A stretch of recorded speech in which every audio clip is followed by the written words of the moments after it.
Yes!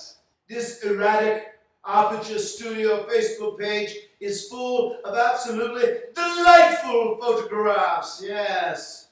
The man responsible for this? TJ Burks.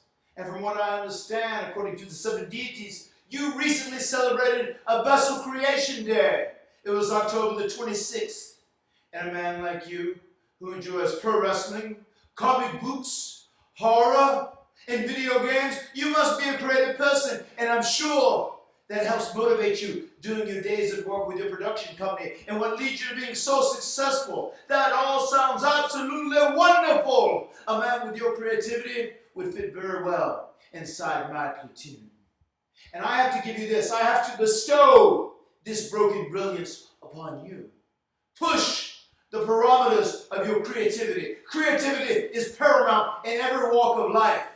Creativity is what makes my broken universe live and breathe. It is its true heart and soul. And if you continue to be creative, TJ, then people will continue to chant, TJ's gonna film you. TJ's gonna film you. TJ's gonna film you. You will have truly earned the nickname, the most over cameraman there is out there. So keep this in mind, TJ. If you continue to grow your brand and grow your enormous creativity, then one day, maybe the broken universe and the erratic aperture universe will meet. Adios, amigo.